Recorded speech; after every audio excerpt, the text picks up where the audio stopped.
My name is Dr. Antъни Levatino. I'm a practicing obstetrician gynecologist, and I've performed over 1,200 abortions. Today I'm going to describe a third trimester induced abortion, which is performed at 25 weeks to term. At this point, the baby is almost fully developed and viable, meaning he or she could survive outside the womb if the mother were to go into labor prematurely. Because the baby is so large and developed, this procedure takes 3 or 4 days to complete. On day 1, the abortionist uses a large needle to inject a drug called digoxin. Digoxin is generally used to treat heart problems, but a high enough dosage of digoxin will cause fatal cardiac arrest. The abortionist inserts the needle with the digoxin through the woman's abdomen or through her vagina and into the baby, targeting either the head, torso, or heart. The baby will feel it. Babies at this stage feel pain.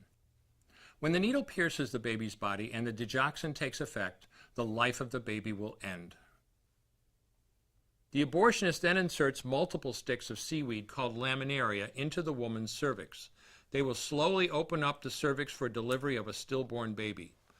While the woman waits for the laminaria to dilate her cervix, she carries her dead baby inside of her for 2 to 3 days.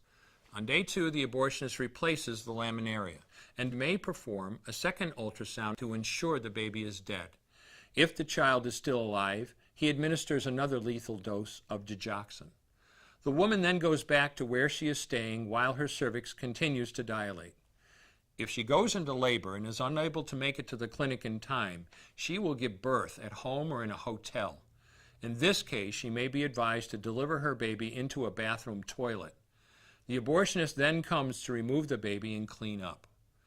If she can make it to the clinic, she will do so during her severest contractions and deliver her dead son or daughter.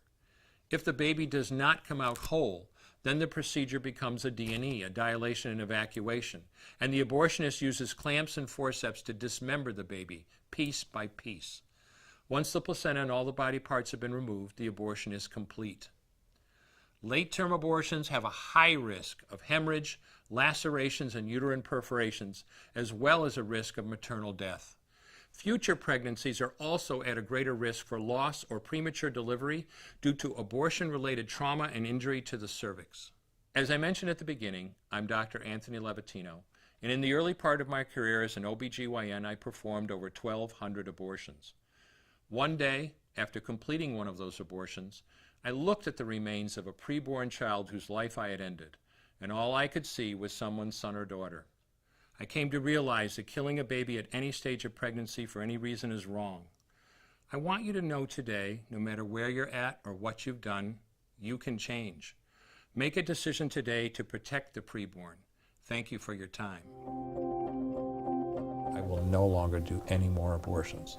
When you finally figure out that killing a baby that big for money is wrong, that it doesn't take you too long to figure out it doesn't matter if the baby is this big or this big or this big or maybe even this big, it's all the same. And I haven't done any since then, and I never will.